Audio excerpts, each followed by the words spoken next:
এই তো চলে আসলাম সকাল সকাল একটা ভিডিও নিয়ে। এই তো এখন কিন্তু সকালে কাজই একটা, উঠে আগে এক কাপ চা খাওয়া, কারণ গলার অবস্থা এত খারাপ, কথা কিছুই বোঝা যেতেছে না।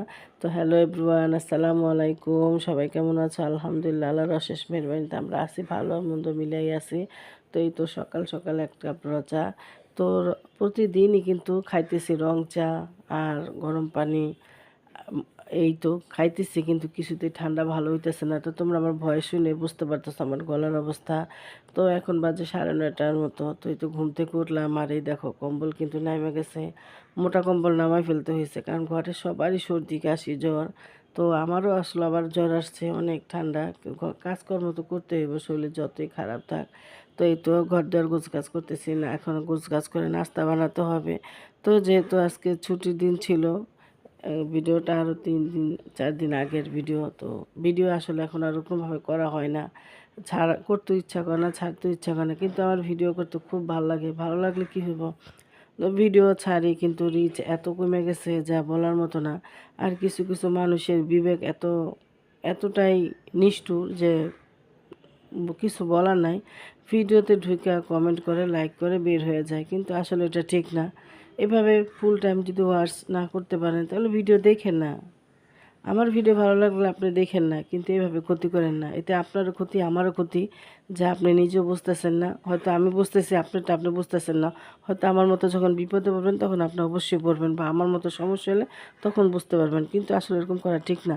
ভালো লাগলে দেখেন না, কিন্তু এইভাবে করা ঠিক না। কেন মানুষ এরকম করে জানি না। তো এই তো নাস্তা পানি করলাম, কিন্তু রান্না করতে পারিনি। রান্না ছিল, শুধু গরম করার ব্যবস্থা ছিল, যেহেতু বাসায় গ্যাস থাকে না। ঢাকা শহরে গ্যাসের অবস্থা ভয়াবহ অবস্থা। আর এখন তো শীত পড়ছে, শীতে আরও গ্যাসের সমস্যা। তো এই তো তাই নিহা তোমাদের ভাইয়াকে আজকে বাইরে থেকে খাবার নিয়ে আসলো। তখন নিহা বলতেছে আম্মু ডিম ভুনা খিচুড়ি, ডিম খাবে, আর তোমাদের ভাইয়া আছে, উনি খাবে ডিম পোলাও। তো এই তো এখানে সবাই আছে। তো বলতেছে প্রতিদিন তো ভাতই খাও, আজকে একটু বাইরের খাবার খাও। তো বলছিলাম যে তাহলে আমরা বাইরে গিয়েই খাই, বলতেছেন না থাক নিয়ে আসি, ঠান্ডার ভিতরে যেহেতু অনেক ঠান্ডা করে। আমার ঠান্ডা, নিহার ঠান্ডা, ইয়ামিনের ঠান্ডা, আলিফার আম্মার ঠান্ডা, ঘরে সবারই সর্দি কাশি জ্বর। তো আমার ঠান্ডাটা কিন্তু ভালো হয়ে গেছিলো, হঠাৎ করে আবার কেন আসলো জানি না। তো ঠান্ডাটা কম ছিল, আজকে আবার আবার ঠান্ডা বাড়ছে। তো আমার বয়সই নেই, তোমরা বুঝতে পারতেছো। তো তোমরা সবাই দোয়া করো আমার জন্য। তো এই তো এখন খাওয়া দাওয়া করবো। আর খিচুড়িটা কিন্তু খুবই মজা ছিল, এখানকার খিচুড়ি আমরা আরও কয়েকদিন এনে খাইছি, খুবই ভালো লাগছে ওনাদের খাবারটা খুবই সুন্দর, রান্নাটা। তো এই তো এখন আমরা খাওয়া দাওয়া করি। তো এই তো তো ভিডিও আসলে এখন ছাড়তে ভালো লাগে না, হঠাৎ করে কেন রিচ এত কমে গেলো জানি না।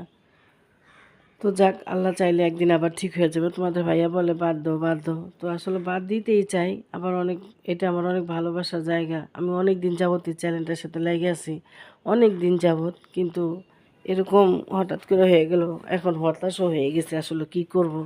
আর ভালো লাগে না, যদি একটা কাজ করলে সফলতা না আসে, কাজ করতে কিন্তু ভালো লাগে না। তো যাক, আল্লাহর উপরে ভরসা করে আছি, দেখি আল্লাহ করে ভালো করে। তো এই তো এখন গত মাসে না চাল আনা হয়েছে, সেই চালের ভিতরে সাদা সাদা পোকা হয়ে গেছে। তো আমার আম্মা বলছিলাম নিম পাতা দিয়ে রাখো। তো তোমাদের ভাইয়া নিম পাতা আনছে, তো এইভাবে দিয়ে রাখলাম, তোমরা চাইলে ট্রাই করতে পারো। তাহলে কেরি পোকাও হবে না, আর এই পোকাও হবে না। আর যেহেতু আমরা মানুষকেও, আমাদের এক বস্তা চাল আনলে অনেক দিন চলে যায়, কারণ অনেক দিন গেলে ওই চালে তখন পোকা হয়ে যায়। তো এই তো তোমাদের ভাইয়া 2টা শার্ট সেলাই করছে, সে এখন শার্টের কাজ করতেছে বসে বসে। তো মাগরিবের নামাজের টাইম হয়ে গেছে, এখন আমি নামাজ পড়তে দাঁড়াবো। আর চার লিকার বসাই আসছি। তো ঢাকা শহর তো একটু ঠান্ডা কম, তোমরা গ্রামে যারা থাকো তাদের একটু সতর্ক থাকবা, যারা ঘরে বয়স্ক মুরব্বীরা আছে বা ছোট ছোট বাচ্চা আছে, সবাইকে সতর্ক রাখবা। কারণ ঠান্ডা একবার লেগে গেলে কিন্তু রক্ষা নাই, এই ঠান্ডা কিন্তু খুবই খারাপ। তো সতর্ক থাকাটাই ভালো। অনেক চালাক, যে ভিডিওতে ঢুকে লাইক কমেন্ট করে বের হয়ে গেলে বোঝা যায় যে আমার ভিডিও দেখছে, কিন্তু না, বেলা শেষে অবশ্যই বোঝা যায় কে দেখে আর কে দেখে না। তো যাকে, এটা হলো মানুষের বিবেকের উপরে তো কিছু করার নাই। তো